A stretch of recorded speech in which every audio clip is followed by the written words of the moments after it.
Seguimos hablando de quién soy para Dios. Y hoy vamos a hablar del corazón que Dios desea. Cuando hablamos del corazón, pues obviamente pensamos en varios personajes de la Biblia, pero en uno especialmente, ¿cierto? Específicamente vamos a hablar de ese personaje llamado David. Vamos a hablar de David el día de hoy, o el viejo Dave, como tú tengas más confianza con él. Pues vamos a hablar del famoso rey David. Mire, iglesia, la clave está en el corazón. Y esto lo hemos ido repitiendo y aprendiendo desde el proceso en Conquistadores, los que ya vieron Conquistadores. Se nos habló de tenemos que conquistar nuestro corazón. Y la clave está en el corazón y en entender que nuestro corazón no fue creado para ser seguido, sino para ser guiado. ¿Estamos? Metas eso en el disco duro. Tu corazón y mi corazón nos fue dado por Dios, fue creado, no para ser seguido, sino para ser guiado. Y eso es muy importante, porque de manera reiterativa se nos dice: haz lo que tu corazón te diga y síguelo. ¿Por qué entendemos que no debe ser así? Por lo que dice Jeremías, que ahí está en la pantalla, 17:9. Por esta razón no podemos seguir el corazón y hacer lo que nos dijo Charlie Cardona en la canción del grupo Nietzsche: hagamos lo que diga el corazón. Ya se les metió la canción ahí, ¿cierto? Ustedes empezaron, y vamos a entregarnos. Muy bien, Jeremías 17:9 dice: el corazón humano, ¿qué? Es, mire esa frase, lo más engañoso que hay y extremadamente perverso. ¿Quién realmente sabe qué tan malo es? Tremendo, ¿cierto? Y uno va a mirar y sí, yo creo que tanta maldad que uno se encuentra en el corazón del ser humano es porque el corazón es engañoso y sumamente perverso. Por eso no podemos seguirlo, sino que necesitamos que nuestro corazón sea guiado por el Espíritu Santo de Dios. Por eso la palabra del Señor nos advierte algo en Proverbios 4:23. Sobre todas las cosas, cuida, la versión del 60 que dice, guarda. Linda expresión, ¿verdad? Guarda. Me gusta. Un poco más profunda que esta. Cuida, guarda tu corazón. ¿Por qué? Porque este determina el rumbo de tu vida. Mire la importancia de guardar el corazón. Y pensemos en el rey David, que fue una de las figuras más relevantes del Antiguo Testamento. Lo recordamos por sus grandes hazañas. Lo recordamos porque venció a Goliat, porque venció al oso y al león mientras cuidaba las ovejas. Lo recordamos por su pecado de adulterio, ¿cierto? Y por el chicharrón en el que se metió, después pecado tras pecado y mentira tras mentira. Pero también lo recordamos por la grandeza de su corazón delante de Dios. Ese también es una referencia que tenemos de él. Y precisamente su corazón de adorador lo hizo importante ante los ojos de Dios. Porque mucho antes de haber logrado sus grandes hazañas, sus grandes victorias, incluso antes de ser el gran revolucionario en la alabanza, de componer tantos salmos y demás, incluso antes de ser ese rey victorioso, relevante, que le dio prosperidad a Israel económica y espiritual, aún en ese anonimato, este hombre pudo evidenciar que su corazón era conforme a Dios.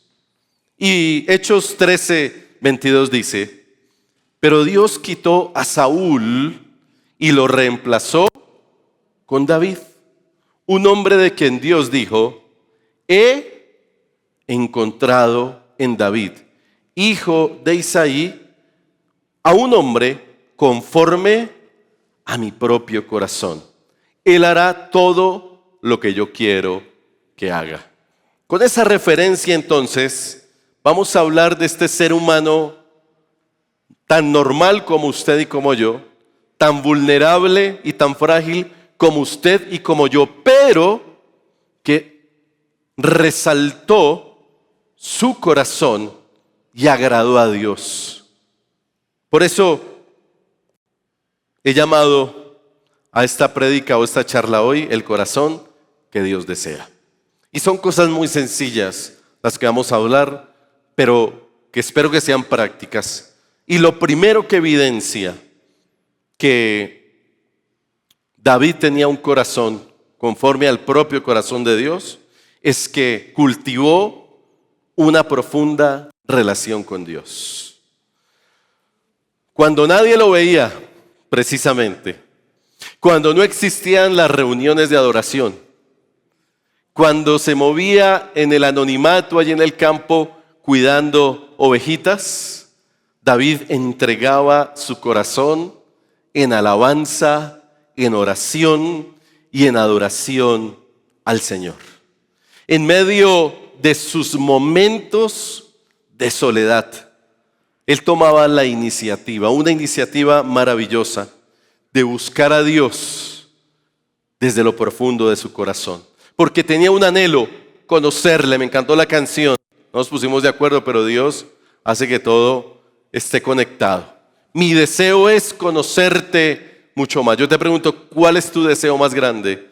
Debería ser nuestra respuesta: mi deseo más grande debería ser conocer a mi Señor. Y lo cantamos, pero poco llevamos a cabo esa tarea. Mi deseo es conocerte. Entonces lo romantizamos, pero lo dejamos ahí. Pero David no lo dejó ahí en una expresión. David se empeñó en buscar al Señor porque anhelaba conocerle y conocerle y conocerle más profundamente, y cada vez tenía una relación más profunda con el Señor.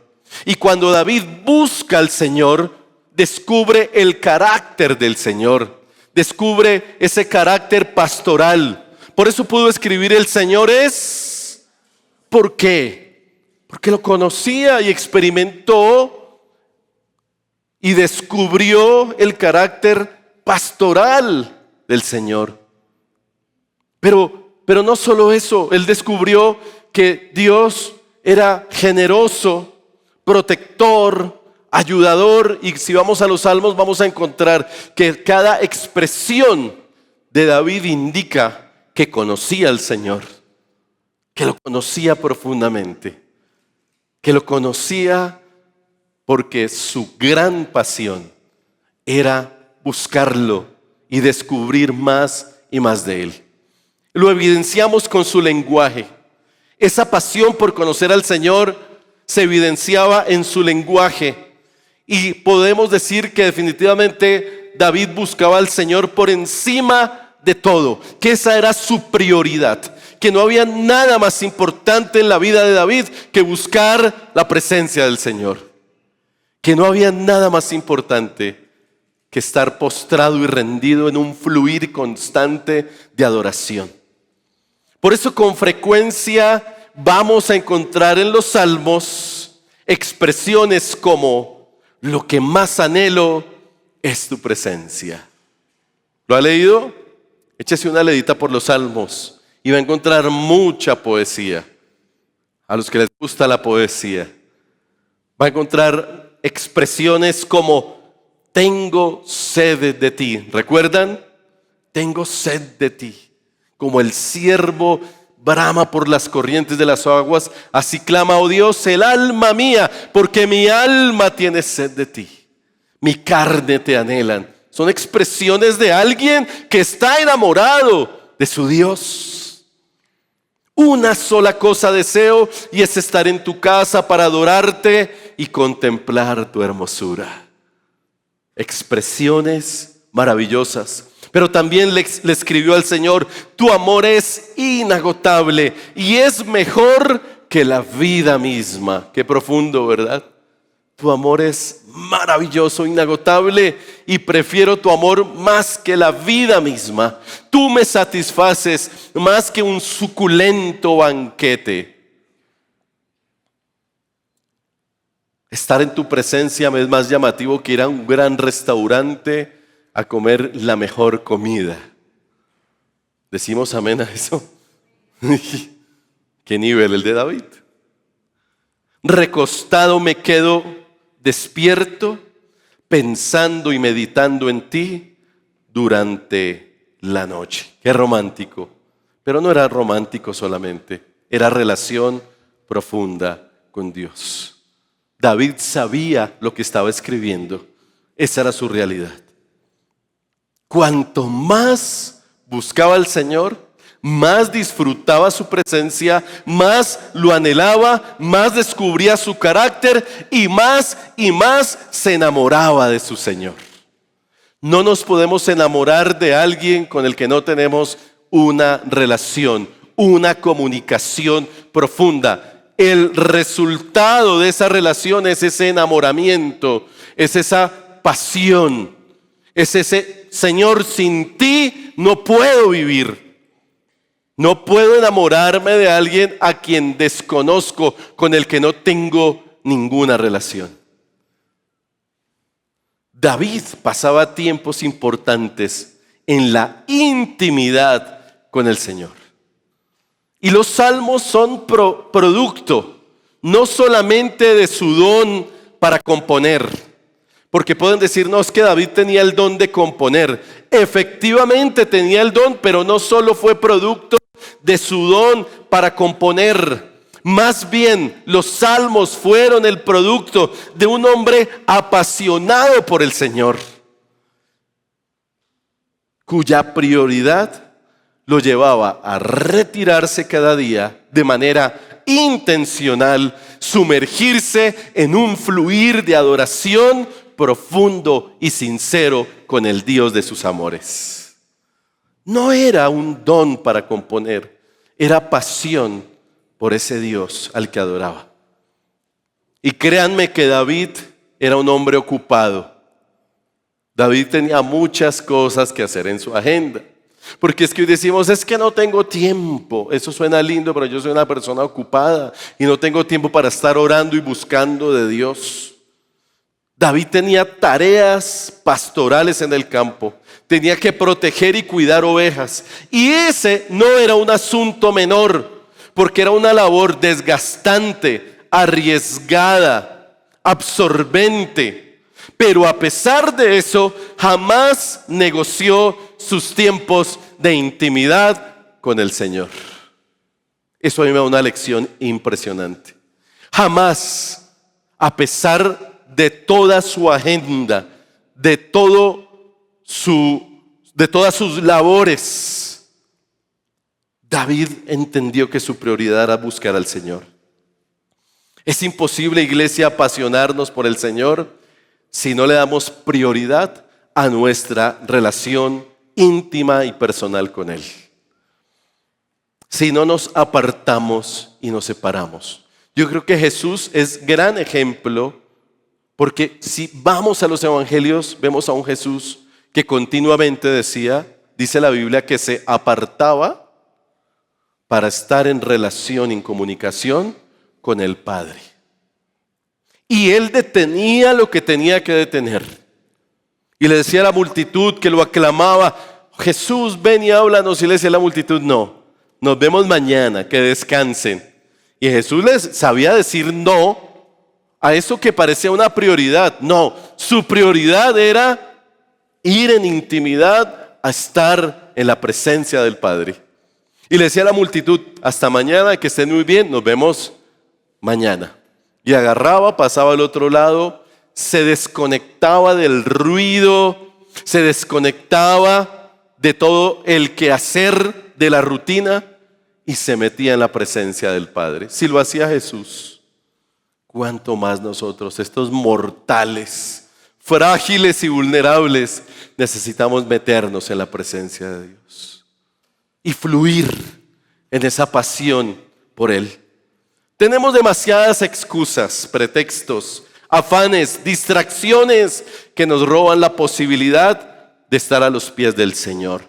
Y yo creo que conocemos el ejemplo más grande en el Nuevo Testamento. Lucas 10, 38 al 42. Y todos recordamos, no sé cuántas Martas hay acá, o Martos.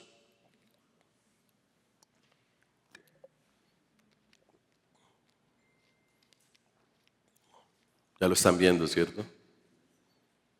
Pues dice, durante el viaje a Jerusalén, Jesús y sus discípulos llegaron a cierta aldea donde una mujer llamada Marta y los recibió en su casa.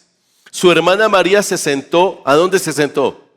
Mire, a los pies del Señor a escuchar sus enseñanzas. Pero Marta estaba ¿cómo?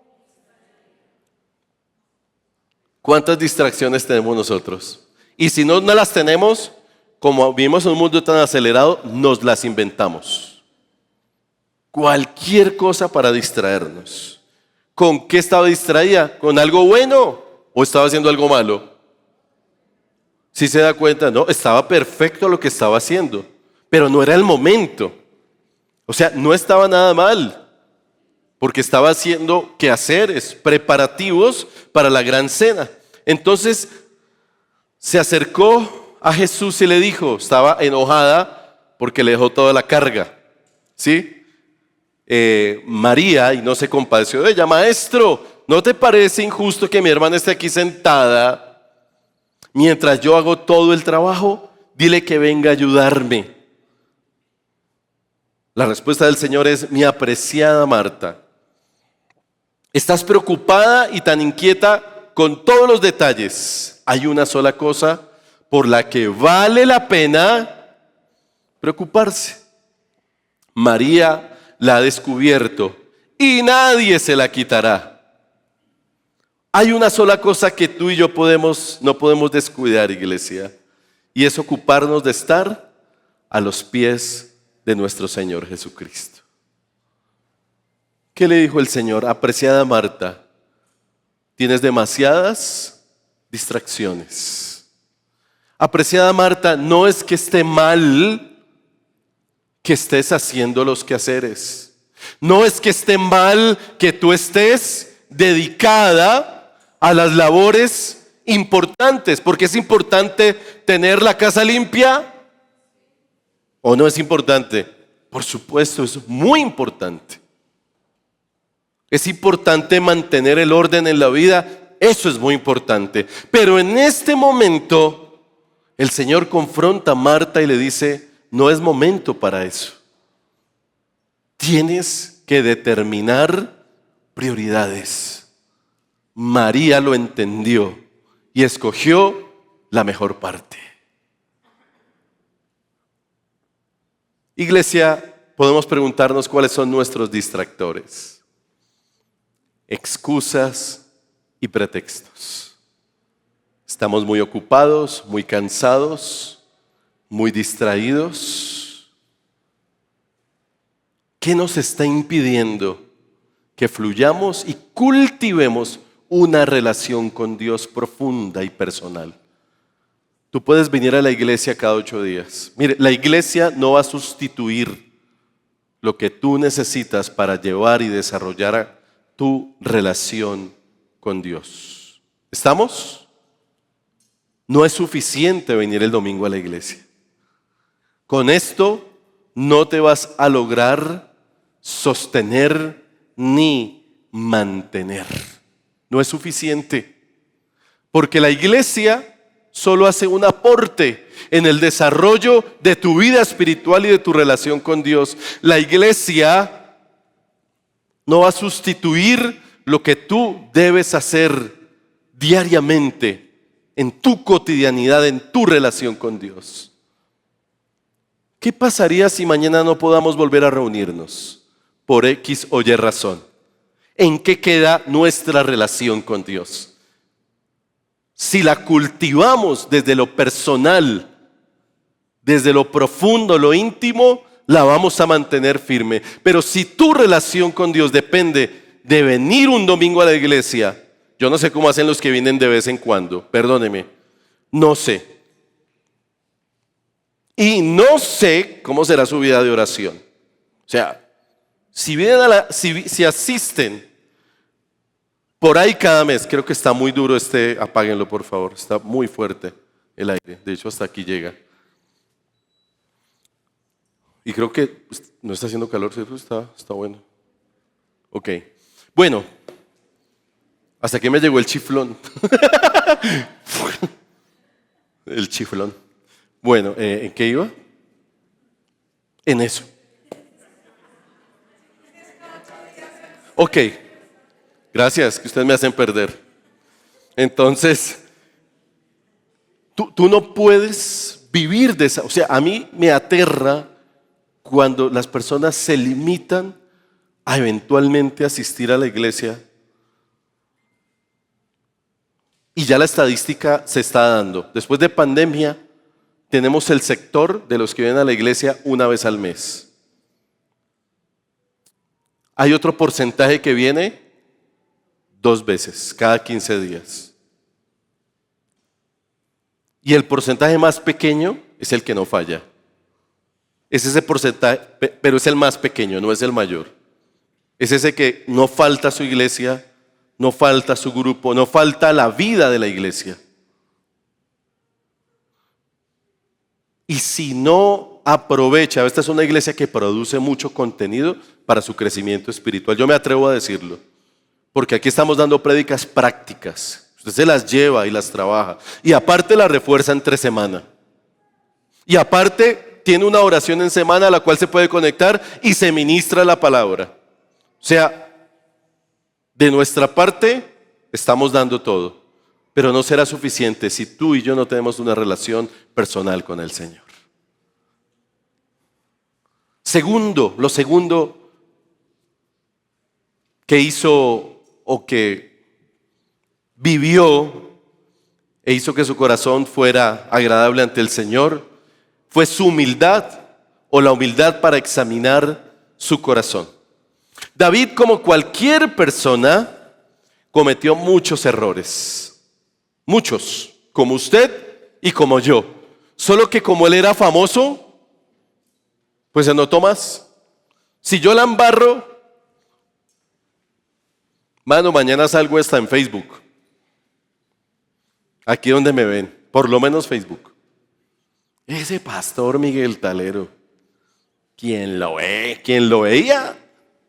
Claro, pero si otra persona del común que no tiene algo de figura pública, pues pasa casi desapercibido. Pero como el que la embarró fue David, pues se notó. Cometió errores, pero se notaron más. Ahora, yo creo que David logró desarrollar la suficiente humildad en su corazón para reconocer sus pecados, para arrepentirse de ellos y para buscar la reconciliación con Dios. Aunque Dios tuvo que mandarle al profeta para confrontarlo. Se hubiera podido resistir de todas maneras, pero a pesar de ello, David tuvo un corazón humilde. De la misma manera, David aprendió a pedirle perdón a Dios y aprendió a pedirle al Señor que lo examinara, que examinara su corazón.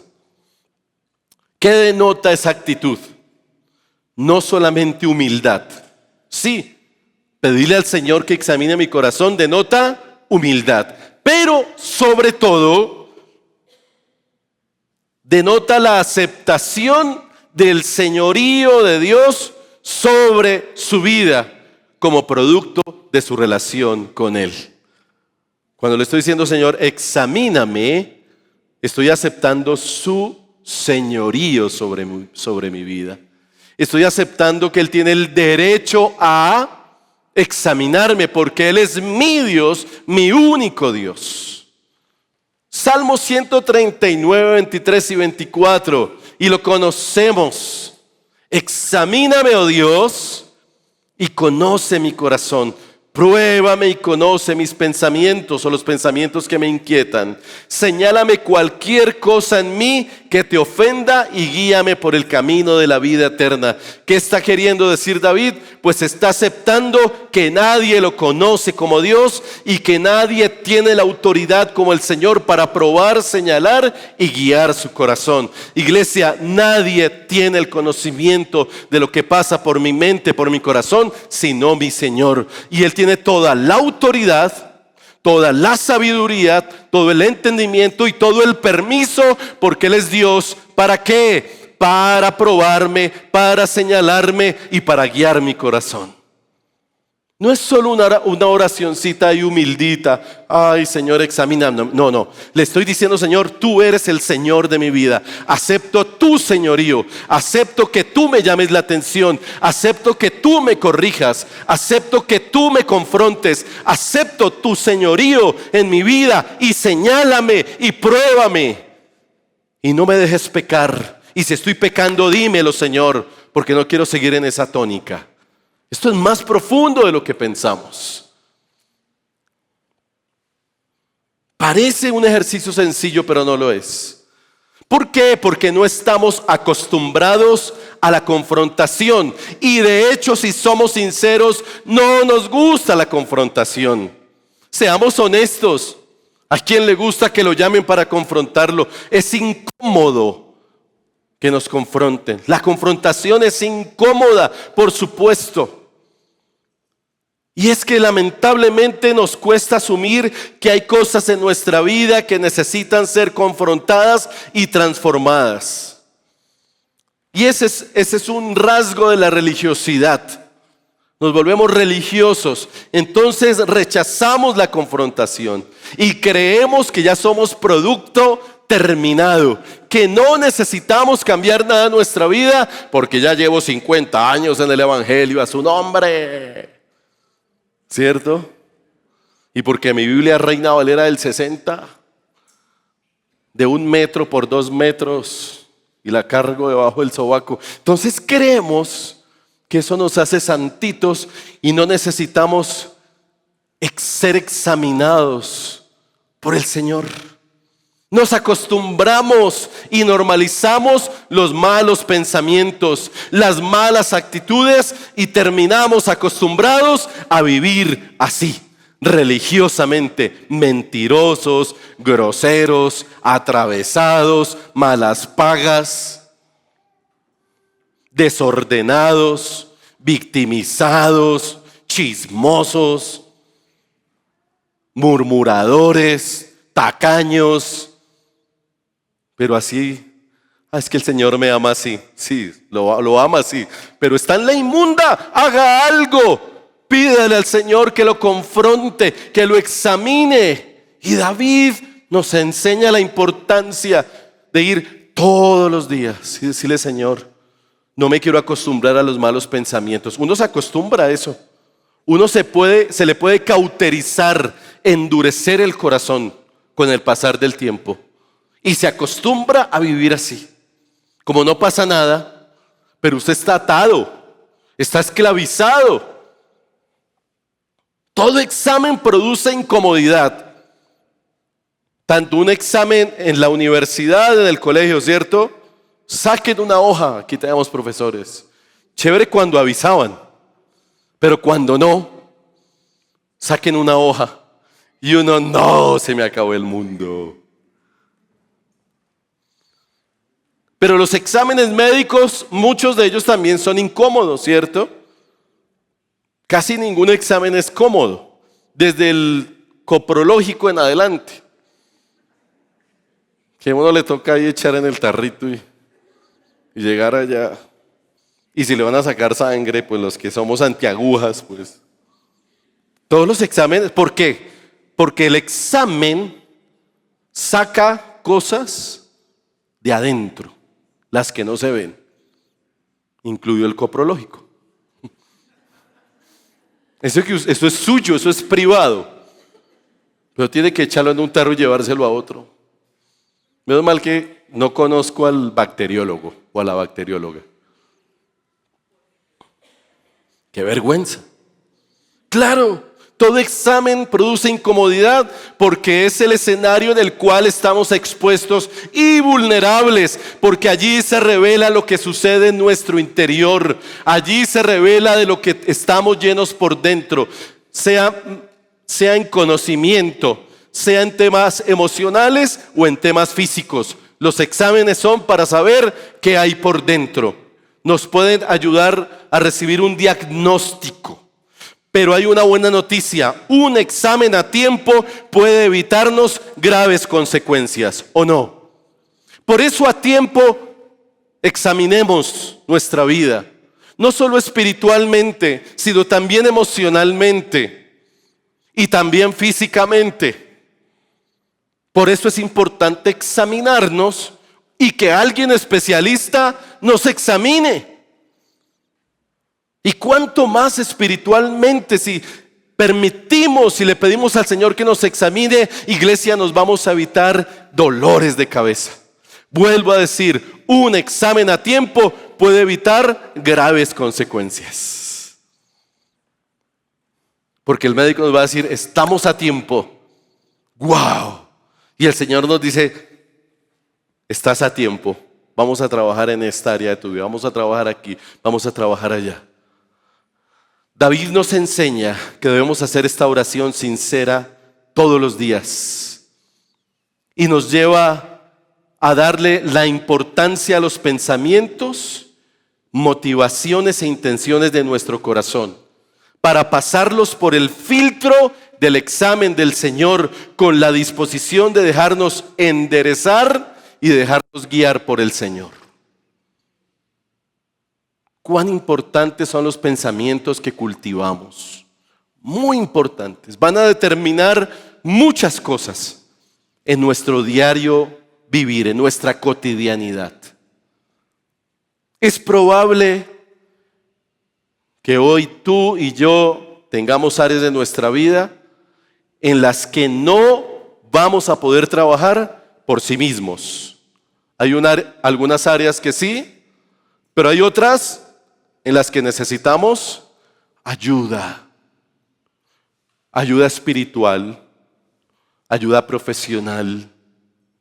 Sí, la necesitamos. Si usted es de los autosuficientes, cuidado, cuidado.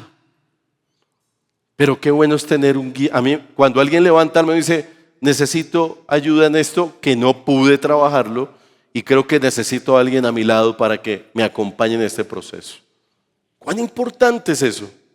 ¿Cuán importante es tenerlo claro? Lo tercero que hizo David fue desarrollar una dependencia absoluta de Dios. No tenemos duda de que David era un hombre físicamente valiente, ¿cierto? Valiente, formado en el campo. Porque durante gran parte de su vida, a pesar de que era un jovencito, ya tenía experiencia defendiendo ovejas de las garras de osos y de leones. Yo a esa edad le tenía miedo a los perros, así chiquitos. Yo veía un pequinés y me asustaba. Y este man, siendo un adolescente, se agarraba con osos y con leones. Y yo veo un ratón todavía y me asusto. O sea, el tipo era valiente, toreado siendo un adolescente. Y esas grandes hazañas lo hicieron fuerte, pero siempre dependiente de Dios. Eso me encanta de David. A pesar de que era un hombre toreado, era un hombre dependiente de Dios. Primer libro de Samuel 17:37 dice, el mismo Señor que me rescató del león y del oso, me rescatará de este filisteo. ¿No le parece chévere esto?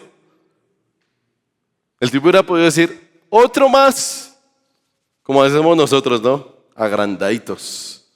Otro más, venga a ver, lo atiendo. Se le atiende, filisteo. Oh, el hombre le dio el crédito a Dios.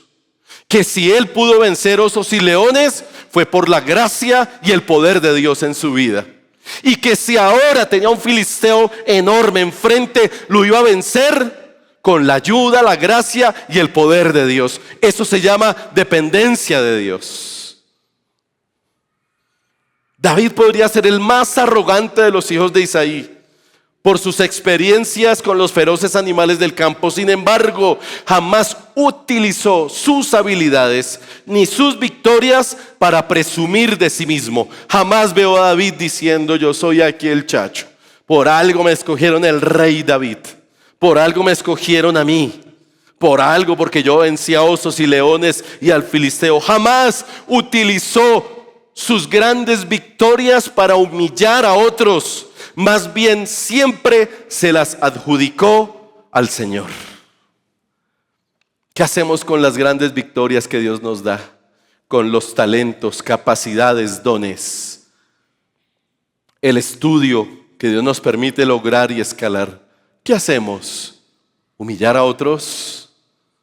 ¿Pasar por encima de otros?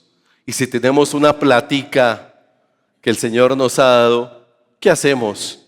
O un carrito y aprovechamos y le decimos al otro: súbase, pero al andén. Porque esa es nuestra cultura. La arrogancia y la autosuficiencia son pésimas consejeras, iglesia. La mamá de esas dos chicas se llama orgullo, y el orgullo conduce a las personas a desconocer la presencia y el respaldo de Dios en nuestras vidas. Lo que somos, lo que tenemos, lo que hemos logrado, lo que soñamos, es por gracia y misericordia de Dios. Y todo se lo debemos a Él. Todo se lo debemos a su misericordia. Mire, David fue cuidadoso con los elogios de las personas. Tampoco dependió de esos elogios. Tampoco dependió de esos aplausos, aunque gozaba del reconocimiento de las personas. Vea lo que dice 1 Samuel 18, 6 y 7. La gente se enloqueció con David. Aconteció que cuando David volvió de matar al filisteo, salieron las mujeres de todas las ciudades de Israel cantando y danzando para recibir al rey Saúl, con panderos, con cánticos de alegría y con instrumentos de música. Y cantaban las mujeres que danzaban y decían: Saúl hirió a sus 1000 y David a sus 10,000. El chacho, ¿sí o no? Estaba por encima del reconocimiento del rey de turno. Ahí todavía no era rey David, era Saúl. Ahí se desencadenó otro chicharrón de celos y demás. Pero qué maravilloso que con tantas expresiones de reconocimiento es muy fácil perder la humildad y quedarnos con la gloria de Dios y creer que todo es por mi gracia y mi poder y mis habilidades. Pero David no perdió su humildad ni su dependencia de Dios. David recordó que el corazón nuestro es engañoso. Bienvenidos los elogios. Qué bueno, un elogio. Eso nos levanta el ánimo. Pero cuidado con hacer del elogio primero algo de lo cual dependamos. No podemos depender del elogio. Lo necesitamos, sí, porque tenemos toda necesidad de reconocimiento. No dependemos del reconocimiento, pero tenemos la necesidad de que alguien nos diga: chicos, lo están haciendo muy bien, súper, son maravillosos. Pero hasta ahí, qué bueno, voy a seguir adelante. Pero que ese elogio no me convierta en el orgulloso que está por encima de todos y en el sabelotodo y en el único. Cuidado. Me encanta de David que eso no le dañó su corazón. Dejó los elogios a un lado, los gestionó de manera adecuada, los recibió y los procesó bien. Porque a pesar de haber derrotado a Goliat y haber sido el gran protagonista de la historia del pueblo de Israel en esa época, David mantuvo su corazón centrado y confiado en su Señor. Y cierro con 1 Samuel 18, 14 al 16. Y esto es muestra de lo que yo acabo de decir en este último aspecto. Y David se conducía, ahí salió, David. No, no está David, el último. David, por favor. Ah, sí. Ok. Gracias, David. Tenemos un gran David. Y David, esta es la versión del 60. No me gustó otra sino esta. Las otras perdieron el año ahí. Esta es la del 60, fuera de la cual no hay salvación. David se conducía prudentemente en todos sus asuntos y Jehová estaba con él. Y viendo Saúl que se portaba tan prudentemente, ¿qué pasó con Saúl? Tenía temor de él. Mire, mas todo Israel y Judá amaba a David. ¿Por qué? Porque él salía y entraba delante de ellos. Dependencia de Dios está amarrada a la humildad. Iglesia, el Señor desea corazones conforme a Él. Que podamos desarrollar una relación profunda. Que podamos decirle al Señor todos los días, examíname. Y podamos depender de Dios, estemos donde estemos. Logremos los éxitos que logremos y el reconocimiento y los aplausos. Que la gloria sea siempre para el Señor. Y dependamos de Él. Todo es por su gracia. Todo. Chicos, todo es por su gracia. Ustedes que están empezando la vida, ustedes que van a llegar a ocupar grandes cargos y ustedes que el Señor los va a bendecir más y más económicamente, estén donde estén, tengan lo que tengan. Todo es por su gracia y para su gloria. Y aunque la gente los aplauda como aplaudían a David. Uy, David mantuvo su corazón humilde. Yo creo que es una lección maravillosa. Póngase en pie, por favor.